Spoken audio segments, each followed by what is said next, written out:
guys, it's Jamie. Welcome to what is not an episode of Antidepressknits. This is just a quick short, largely for those of you who don't follow the Ravelry group or have not checked in, which I would not blame you because nothing is happening over there. I just wanted to kind of reiterate in video form what I posted in the announcements section, which is essentially explaining to the now 15 of you, I have gained a new subscriber in my absence. I'm not really sure how to interpret, but welcome, new person. To just kind of explain why I haven't been uploading videos. Briefly, the long and short of it is that in the last month, my mom was diagnosed with pancreatic cancer, and my life has suddenly gotten very hectic.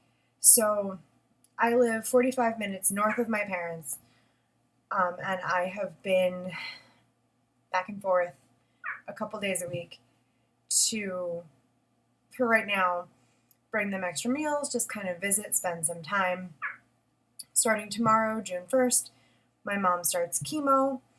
I am helping my dad split shifts for treatment. So I am taking my mom 1 day a week to a hospital in Philadelphia. It's a very good hospital to get her chemo treatment. She's also part of a clinical trial. So regardless of whether it's a chemo week or a clinical trial week, Tuesdays are my day to take her for treatment. I'll be working from the hospital. Tomorrow I'm actually taking a day off. So I'll be knitting from the hospital, which, quite frankly, I'm really excited about. I haven't had a day off in quite some time. And it's a little sad when your excitement is to take a day off and sit in the infusion unit with your mom and knit for 6 hours while she gets chemo. But neither here nor there. And in addition to that, my wonderful husband decided that I needed distraction. So he, for my birthday, which was May 2nd, paid for the first month's lease on Cinnamon, which means I now ride 3 days a week. So 3 days a week I'm at the barn. 2 days a week I'm at my parents'. I'm here. I'm at home at some point.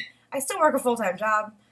I have to cook. I have to clean. You can hear Dolores in the background. You can see Bailey up there. I still have to spend time with the birds. I still have to spend time with my husband. I still want to spend time with my birds and my husband. I feel like that came out wrong. But you know what I mean. I'm split in a lot of places. And speaking of split, I am still very bipolar.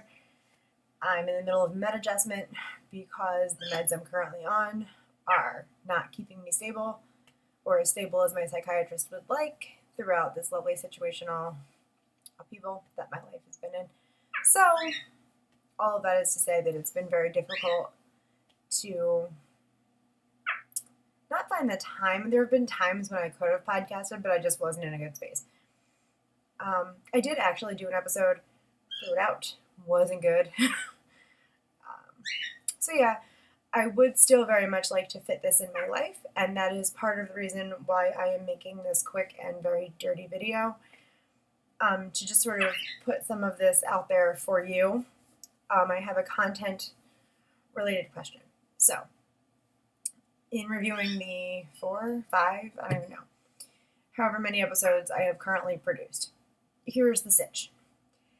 I want to talk about knitting, spinning, crafty goodness. That's the thing.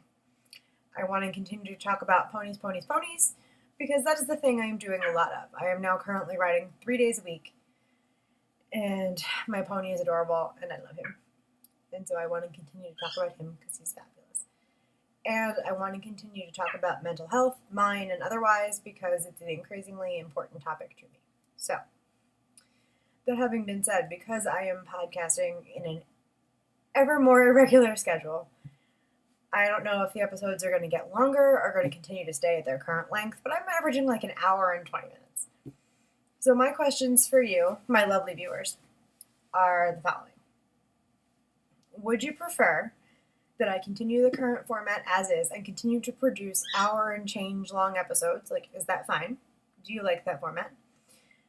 Would you prefer that I stick to like a crafty format and split my 3 main content areas off into smaller videos and kind of like have playlists for the knitting stuff, for the pony stuff, for the mental health stuff, because I know that not all of the knitting people are pony people, not all of the pony people are mental health people, whatever configurations you guys organize yourselves in, which would essentially mean I probably would do a larger episode and then just cut it into chunks and organize playlists, and you just find what you want when you want it. Or would you prefer some other configuration thereof, like that I do the knitting stuff and the pony stuff and keep the mental health stuff separate? Like, I don't know. How do you want your content, guys? Like, how do you want it? Or alternatively, would you prefer that I just try to, like, vlog my life in some weird way? I can tell you right now that that is probably going to be the least productive, because I am really crappy at taking my phone out. First of all, I have a sad phone. I have an iPhone 5S. I am due for an upgrade, and I refuse to upgrade until the 8 comes out, because what will happen is I will go and get the 7, and then 2 days later I will hear somewhere that, oh, the iPhone 8 is coming out, and then I'll be sad.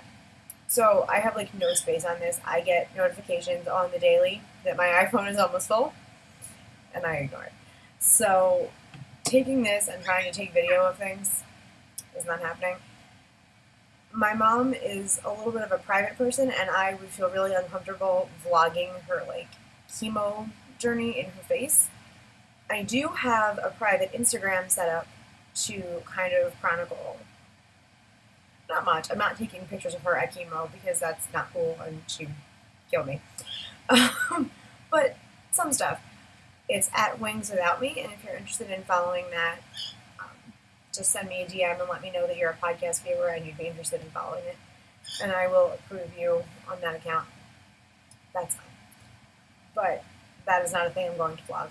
And the only other interesting place I go is to the barn, and I am really, really, really bad at taking video at the barn unless someone goes with me, for a couple reasons. One, I typically go and ride right after work, and there is generally not someone to video me because I'm usually the last person there to ride. So I'm riding in the ring alone while my trainer is finishing up barn work. So there's nobody to take video of me, which is fine. And, whoa, sorry, it sounded like something like outside. It was creepy. And also because a lot of the younger girls are taking video and doing selfies, and occasionally I will take a selfie with a pony because Cinnamon just doesn't care. But I have now been hurt enough at this point that I am very aware that while the horses, particularly my horse, are very sweet and very loving and generally don't want to hurt you, they're big. They are big animals. And they get scared, especially Cinnamon. He is afraid of noises that he can't physically see the source of. So, God help me, all I need to do is be like this, taking a selfie with the horse, and he hears something that he can't see where it's coming from, and then he's spooked, and then I'm back in the back ways. So, I tend not to take a lot of video and stuff at the barn. I can try to take my phone and just take video of things when I'm not riding. But by and large, I'm not a real good barn vlogger, just by virtue of the fact that I'd rather be safe and able to ride than have video.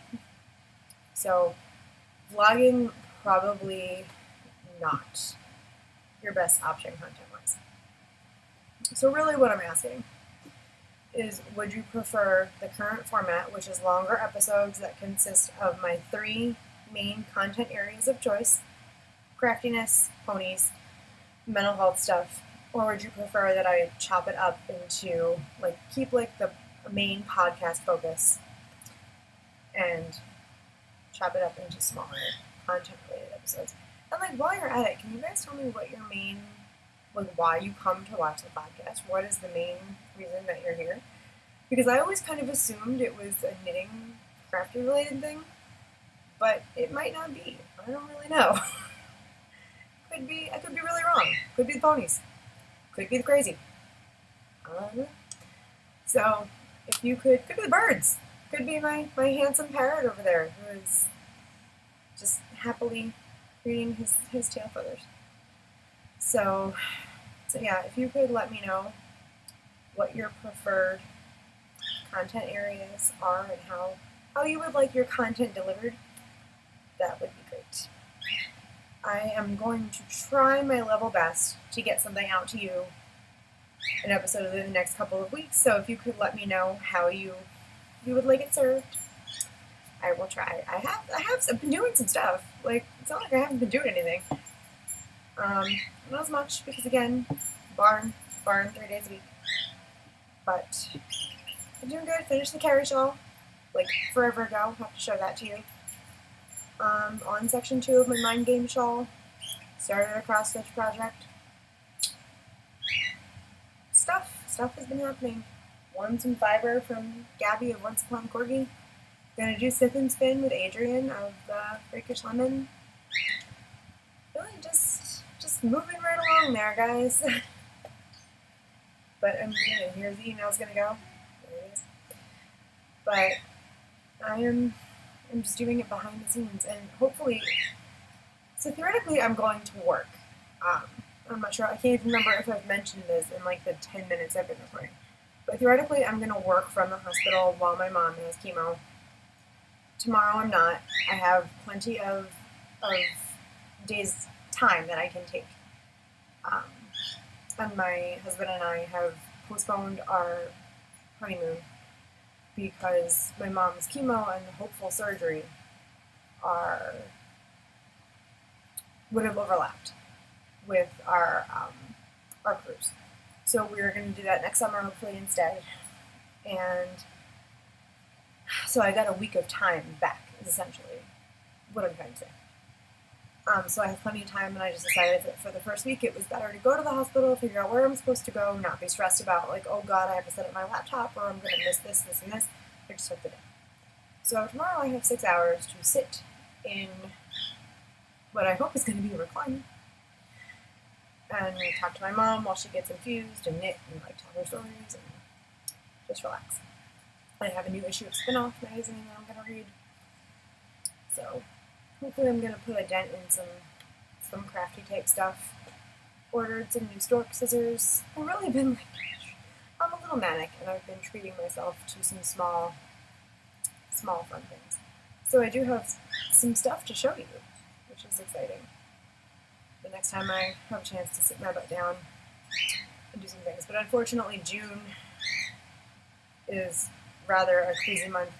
People are expecting me to be social, which is not really a thing I want to do. I just want to go to work. I barely want to go to work, but I want to go to work because I need money. I want to go to work, I want to ride my horse, and I want to sit in my house with my birds and my husband, and I want to make stuff. And I feel like that is not... and I want to take my mom to chemo. I feel like that is not a large request, but that's where we're at.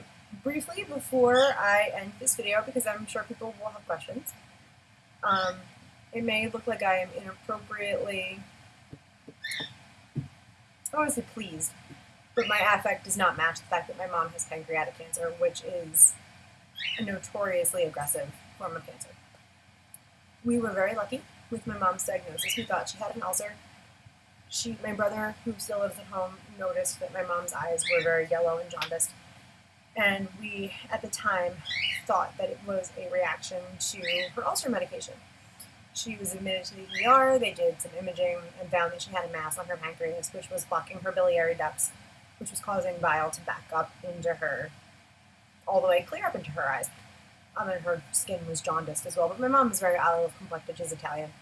So we didn't notice that too much, but it was very apparent in her sclera, which is like the white of your eye.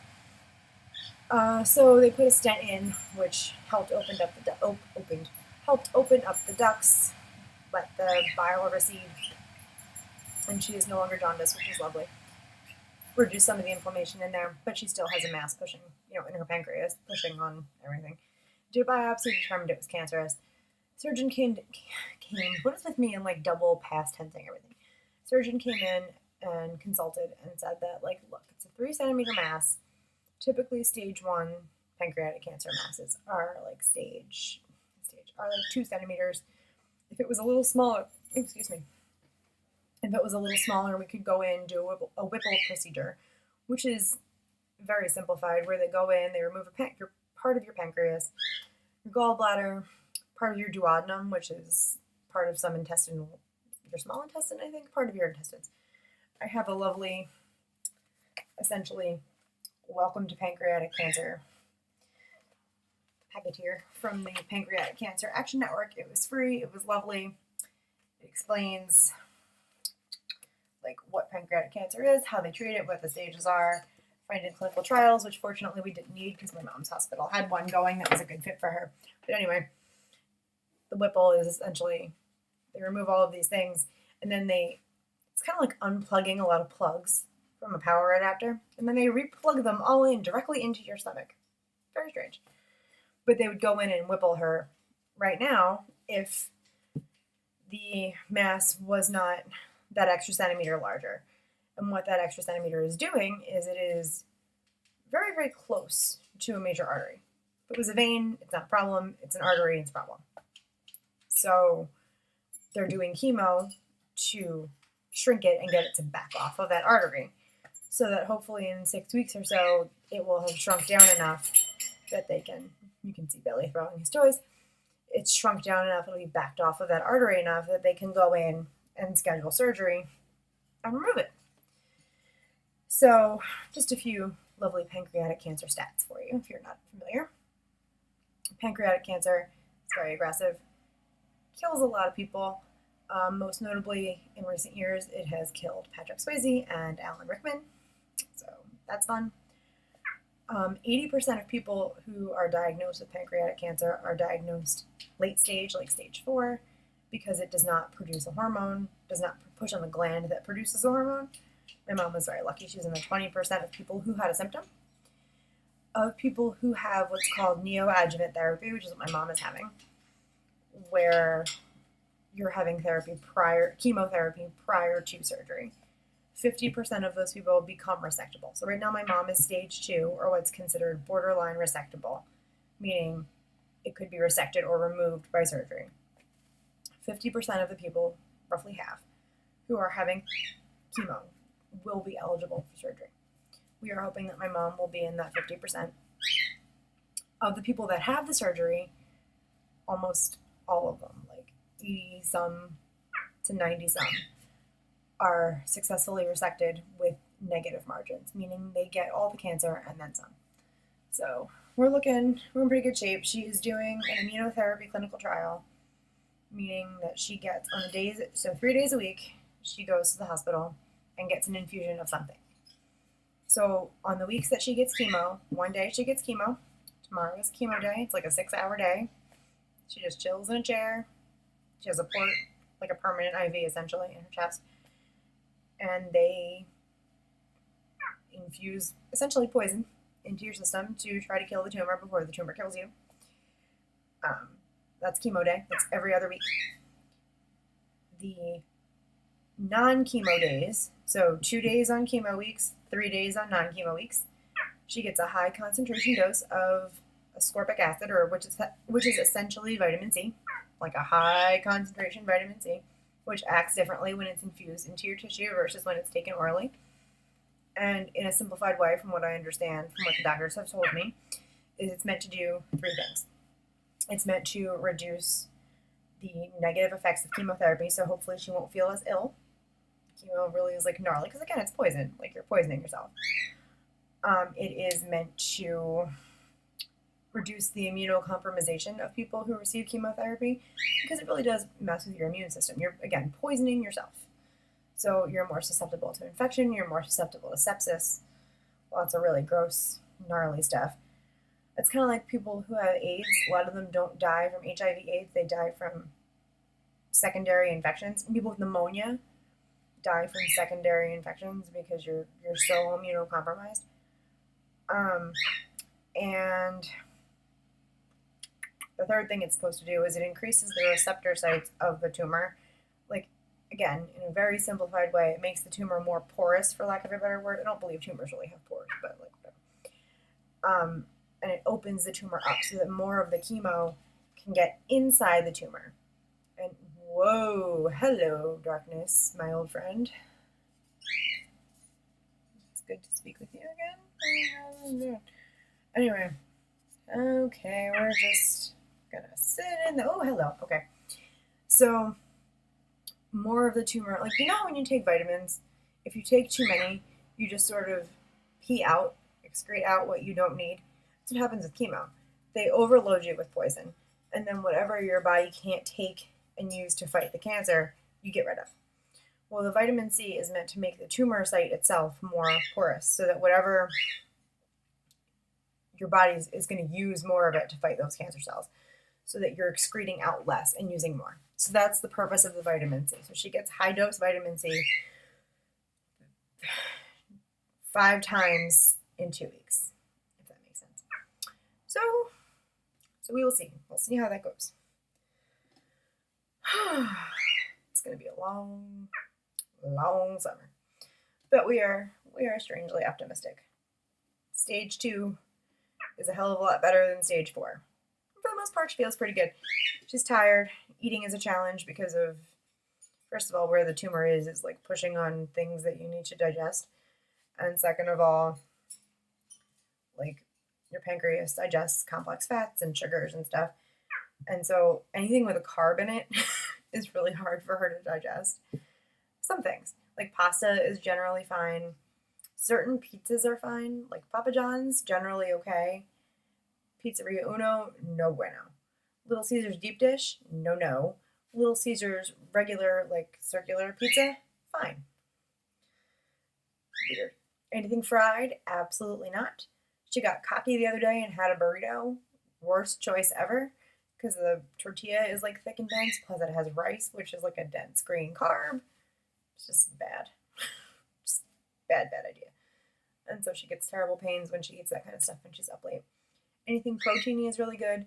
So we're essentially like putting her on a modified keto diet. A lot of proteins. I'm going to make her carb bread. Not carb bread. Oh my God, carb bread. All bread is carb bread, dumbass. Cloud bread, which I did when I was doing modified keto. It's 3 ingredients. It's like egg, cream cheese, and cream of tartar. And they make these little cloud rounds of bread, and they're fine.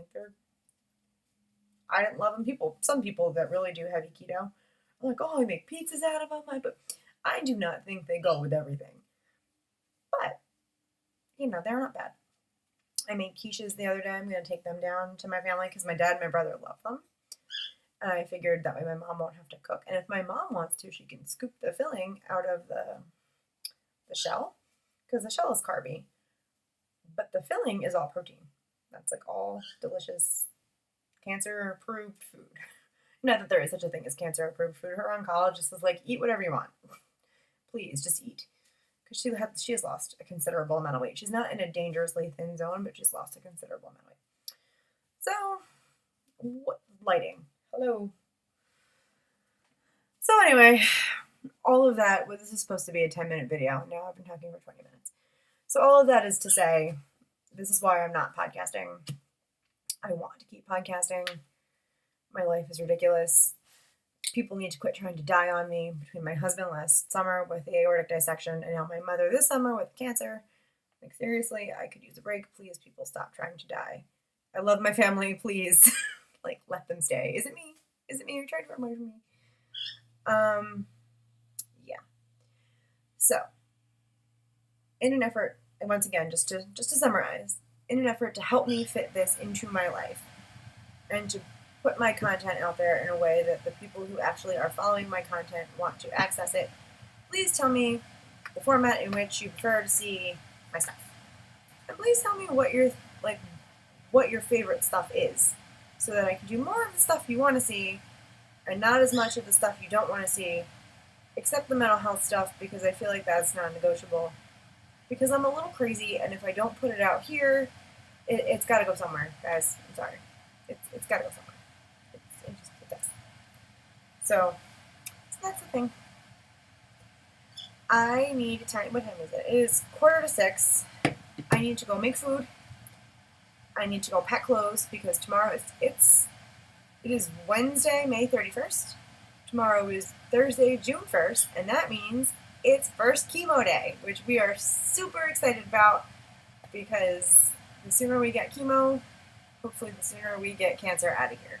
So that's the plan. Wish us luck. I am going to edit this right quick and hopefully upload it right quicker. And hopefully in the next couple weeks I will have something cobbled together so you guys can see what's been going on. Okay, thanks for the input. I'll see you soon.